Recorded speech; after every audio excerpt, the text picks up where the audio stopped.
I am Carla Ribeiro and I'm a chemistry and physics teacher at a secondary school in the north of Portugal. Currently I teach two lower secondary classes with pupils of 13-14 years old in a regular classroom which doesn't have computer or a good Wi-Fi connection. So when needed I request a special classroom equipped with computers. This is what I did for this class. As part of the physics curriculum, the pupils study astronomy, including the constellation in the night sky. And because some of the constellations are named from the Greek mythology, I introduced the students to the painting of Perseus saving Andromeda, that it's available at the Europeana collections, and asked them to identify and do a short description of each character in the painting. But for that, they first should search the myth of Andromeda.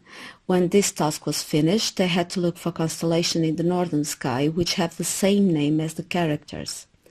As usual, the pupils enjoy to work in groups and to do autonomous work, but this has its challenges and some groups didn't complete the tasks proposed. During the search for the myth of Andromeda, some students would give up easily if they didn't find the answers immediately.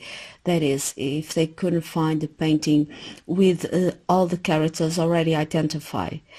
They also showed some lack of self-discipline to read through a complete web page and would not diversify the online search. Something I also realized was that some pupils prefer shortcuts. Instead of looking for the constellations on the sky map they were given, they just would search on the internet.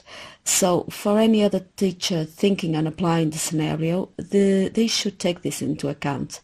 Since the lesson is to be developed in groups of students, I would recommend a layout that allows students to form groups and these to be separated from one another. Because I had limitation with both time and availability of computers room, I had to adapt and make a simplified version of my scenario. To compact everything in one lesson, the search was done online, but they filled a printed document and not the virtual one on the cloud.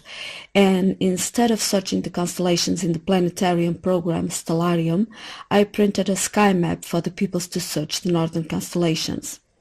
My observation during the class and the printed document filled by the students were the evidence if the educational objectives were or not achieved. And not all of my students achieved all the objectives. Because they showed some difficulties, as I already mentioned, they didn't identify all the characters in the painting nor in the night sky. Despite that, this learning scenario allowed the pupils to develop some of the 21st century skills like ICT literacy, media and internet literacy, and research skills.